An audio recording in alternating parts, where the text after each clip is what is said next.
Hello, some little work and a little time.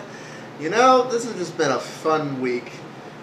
I never thought I would see Apple drop so many balls, but more bad news related to the iMac Ladies and gentlemen, two legal issues related to the iMac for Apple. Let's get into them. First things first, after trademarking all these other names, it turns out the one Apple's founder Steve Jobs finally commanded should be used, Apple may not actually own. That's right, ladies and gentlemen, just like when Apple launched the iPhone, they didn't own the name. Once again, they've picked a name they don't own.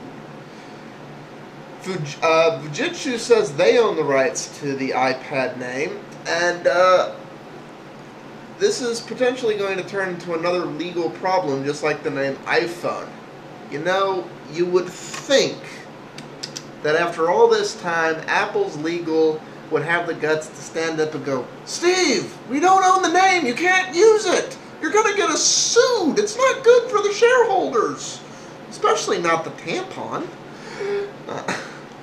And if that wasn't bad enough, and I'm actually surprised I missed this one, it turns out that the Apple ads were just flat out lies. And a lot of their ad campaigns, they were showing websites in their entirety, not as they would show on the iPad. This is related to the Flash issue. Basically, they've pulled or redone these sites so they're not on there, so they show sites. For example, they were showing things like the New York Times and other sites with the content there as opposed to what they would actually look like on the device.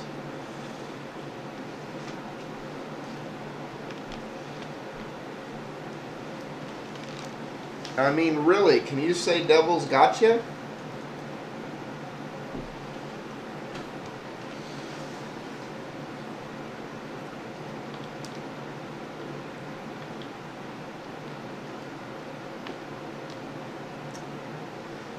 Like, this is what they're showing them like in the ads.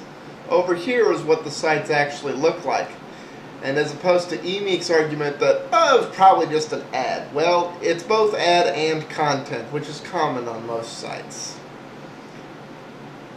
Graphics designer complained about this content. And apparently, for once, the Federal Trade Commission did their job. So, the device hasn't even shipped yet, and it's already got two legal problems. A, Apple has to settle with somebody to be able to use the iMac name. And B, their ads are full of lies. Which means in countries like the UK that have requirements for truth in advertising, their ads are illegal. Big surprise there, that's pretty much always the case. But they've never been this blatant before. Way to go, Apple. Not only did you release a product that's 3 years out of date, but you're taking the Microsoft mentality of screw your legal rights, and we'll tell you it does things it doesn't. Naughty, naughty, Apple. Peace out, I'll see you in the flip.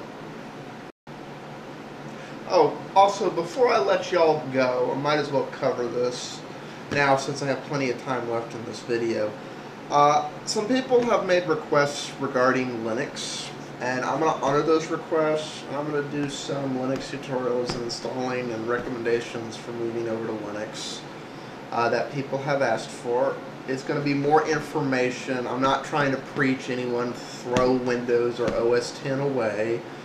It's going to just more be information. I want to do it right and go through the whole process, and I do not have a computer right now I can afford to wipe, and I really want to be starting from a machine like most of y'all are going to have, which is one that's out of the box, set up like you're going to likely get out of a problem, so I can go through any and all issues you might have with doing that type of conversion. That's probably going to be a few weeks out, so don't look for those videos immediately, but they'll be coming up, so hope it's all. If anybody has any suggestions for those, any distros they want covered or have questions about, or that they want to recommend, go ahead and put them down in the chat section here, because I pay attention to what my subscribers and hate and disagree and don't agrees with say. So, you know, put in your 2 cents now before I get into that, so that I can cover any questions or stuff you'll have when I'm doing those. Peace out, all.